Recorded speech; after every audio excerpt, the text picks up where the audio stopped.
Plenty of big-time playoff moments. This was amazing. This was incredible. We're going to show you exactly how it went down because this was one for the ages.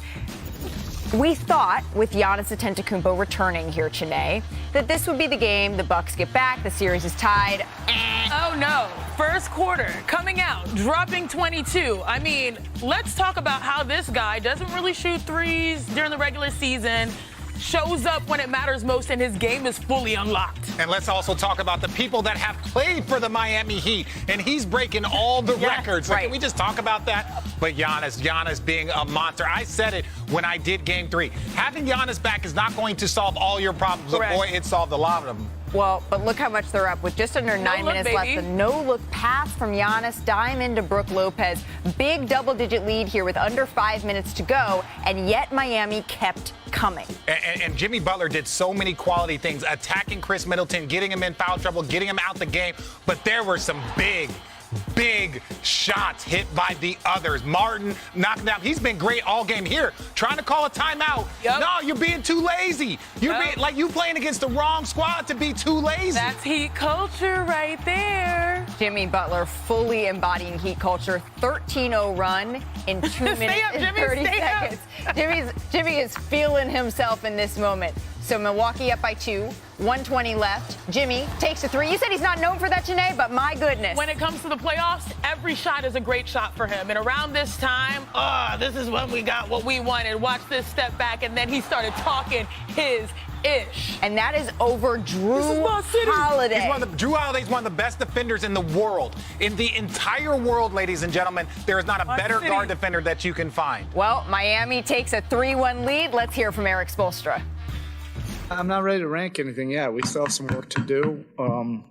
I don't think Jimmy would want me up here, ranking this performance or anything. He's not relaxing. He understands, what we still have to do, and he understands who we're facing. I'm sure you guys will be able to fill in the gaps of, what this performance has been, historically for the Miami Heat. Just go out there and compete. I want to do everything for my team to win, along with everybody else on this roster. I think Coach Pat and Spo wanted me here for a reason. I feel like this is part of that reason. But the job's not done, so we don't want to get comfortable. We got one more to get. You've denied it before, but is playoff Jimmy a thing? Are you ready to? It's not a thing. It's not. I just be hooping. I'm sorry, Jimmy. It's kind of a thing. I appreciate the humility, but it's a thing because the Heat trailed by 11 with 8 minutes to play. Jimmy Butler went into a just go mode, scoring or assisting on 24 of the Heat's final 32 points. He outscored the Bucks by himself in that span, 21-16. It wasn't just about his 56 points. It was scoring when it mattered the most, time and score, and he went off. And I was speechless. I did not have good words. I did not have the best words for all this, but I know our friend Kendrick Perkins does. So, Perk, what is your word of the day to describe Jimmy Butler? Well, I'm keeping it real simple today, and it's inconceivable. That's what it was, inconceivable. Jimmy Butler did the unthinkable.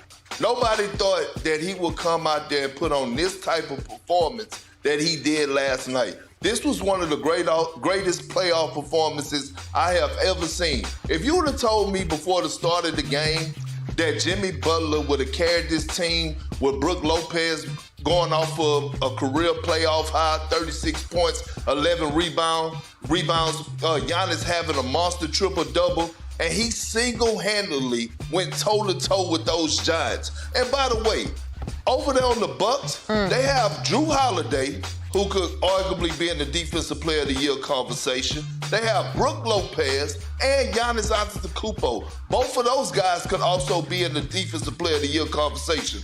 All three of those guys were on the floor when Jimmy gave them that 56-piece wing dinner, all flats, air-fried, with a little dab of ranch dressing. It was a beautiful performance and one of the greatest playoff performances I have ever seen. And that's saying a lot to He say knows- that he just did. There's no dab. Perk Okay. has never used a He dab. dunked. Yeah. He dunked. Perk puts his whole hand in. he dunked his that whole. thing. He gets a tub. I'm not a dipper. He's I'm not different. a- He I'm gets not a a tub. dipper like He goes that. like I'm this. not He a gets his dipper whole like that. hand I'm and not a ran. dipper Yeah, just like like, that. yeah. Dunk it. Yeah, we Okay. know the truth. I wanna bring I've seen you eat, bro. understand, y'all. I've seen you eat, bro. I want to bring Zach Lowe into the conversation because Miami now leads the series 3-1. So on the Bucks side of all this, they were the favorite. We were all talking about that for them to win a title. So in your eyes, is this series over, Zach?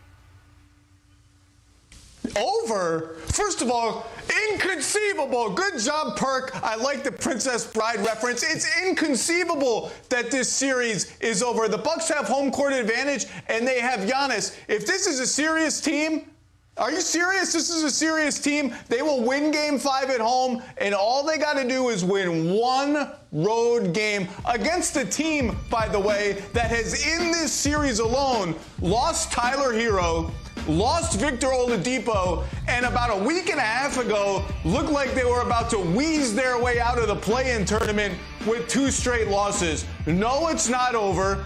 The Heat are eventually going to have to win one game where Jimmy Himmy doesn't go absolutely bonkers the entire game. So no, it's not over, but this is as serious as it gets for the Bucks. It felt like their playoffs really started last night when Giannis finally came back, and it didn't start well, and their margin for error is now exactly 0.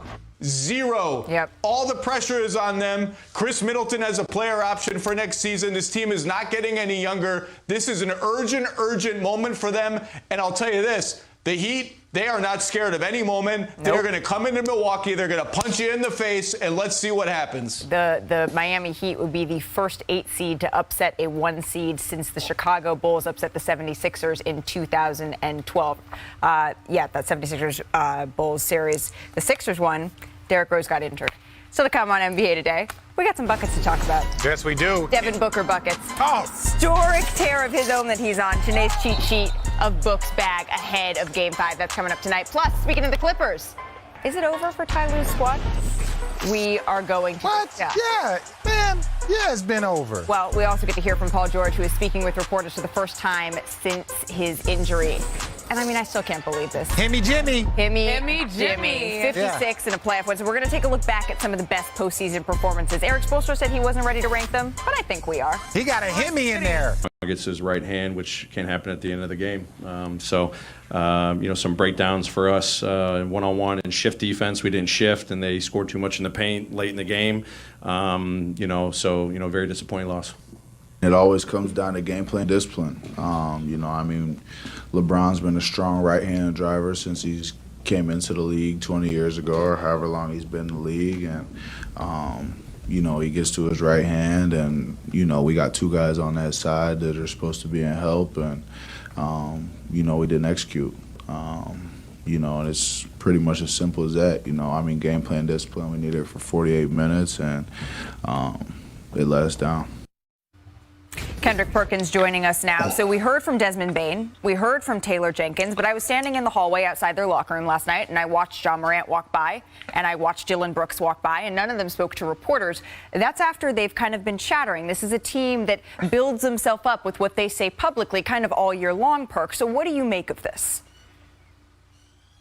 Well, Big Memphis is what they call themselves, but they have big problems. And I'm not talking about them on the verge of losing this series. They have bigger problems internally, the culture, the discipline. And we already know this is Dillon Brooks' second time avoiding the media, which I believe is a strong coward move. If you're going to talk that talk, and if you're going to be able to poke your chest out and have your glasses and your chain on when you win, you got to face the music when you lose.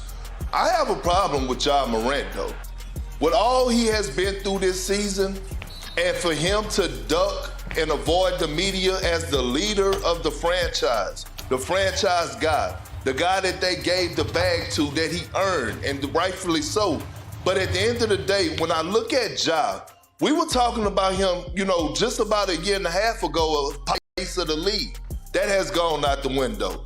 Now, all of a sudden, I'm looking at Ja, and his superstardom is in jeopardy. And when I say that, not because he's not going to deliver in great fashion, it's because he's going to make it where he's going to hurt his bankroll. We're talking about a guy that could make so much money outside of basketball, but because of his leadership and lack of professionalism, it's a problem. So if I'm the Memphis Grizzlies, the entire organization, I can't wait for this season to be over with. It can't come fast enough so I can address every single problem that I need to address, including my leader, so-called leader, in Ja Morant. Let me say this. Like, Dylan Brooks, you can learn, and I'm not big on leading by example, right? LeBron James, we see him taking charges. We see him doing. He is a great example of a leader. I'm not going to talk about him as a player, and I'm not saying he is perfect, but I will say this. You can't talk the talk and then not walk the walk. It's okay to make a mistake. It's okay to have a bad game and then go face it. Because when you win, everybody wants to talk when they win. They're sprinting to the podium. Everybody's up there. When you struggle, and that's really where you show your true character, Dylan Brooks, as much as we crack jokes, I love his fire. I love the energy. And honestly, Bron, when he was talking to him, was like, don't change. Keep that energy. Don't let nobody change. Keep that energy. Keep that. He likes it. There's no beef there. Bron's seen it all. He's heard it all. He's done it all. So if you're not going to talk to the media after 2 straight games, that to me is cowardice. And I don't believe either of them are cowards. I'm not saying that. I'm saying to avoid that smoke after talking the talk and being this, you can't avoid the media. That's something to me I just can't get on board with. Stand there, say we got to play better, but to have both stars